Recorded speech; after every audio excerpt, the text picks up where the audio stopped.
എല്ലാവർക്കും നമസ്കാരം. ആസ്പയറിൻ്റെ പുതിയൊരു വീഡിയോയിലേക്ക് സ്വാഗതം.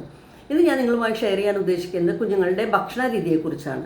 മാതാപിതാക്കൾ പറയുന്ന വലിയൊരു പരാതിയാണ് അവർക്ക് ജങ്ക് ഫുഡുകളാണ് കൂടുതൽ ഇഷ്ടമെന്നത്. അതായത് പിസ്സ, ബർഗർ പോലെയുള്ള ഫുഡുകളും പാക്കറ്റഡ് ഫുഡുകളും അതുപോലെ തന്നെ കുപ്പികളിൽ കിട്ടുന്ന തണുപ്പിച്ച ശീതളപാനീയങ്ങൾ എന്ന് പറയുന്ന പെപ്സി, കോള പോലെയുള്ള സാധനങ്ങളും.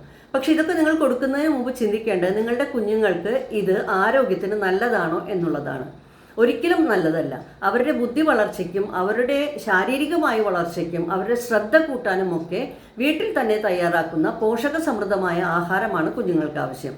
ഫോർ എക്സാമ്പിൾ പാല് കൊടുക്കാം, മുട്ട, തൈര്, അതുപോലെ തന്നെ പരിപ്പ് വർഗ്ഗങ്ങൾ, പയർ വർഗ്ഗങ്ങൾ, പലതരം പഴങ്ങൾ, വാഴപ്പഴം, പേരയ്ക്ക പോലെയുള്ള, ആപ്പിൾ പോലെയുള്ള സാധാരണ ലഭിക്കുന്ന ഫ്രൂട്ട്സ്, സീസണൽ ഫ്രൂട്ട്സും എപ്പോഴും നമുക്ക് കുഞ്ഞുങ്ങൾക്ക് കൊടുക്കാവുന്നതാണ്. അപ്പോൾ മാതാപിതാക്കൾ ശ്രദ്ധിക്കേണ്ടത് അവരാഗ്രഹിച്ചത്, ഇഷ്ടപ്പെട്ടത് വാങ്ങിച്ചു കൊടുക്കുക എന്നുള്ളതിനേക്കാളും അവരുടെ ആരോഗ്യത്തിന് എന്താണോ ആവശ്യം അതാണ് കൊടുക്കേണ്ടത്. Okay, thank you.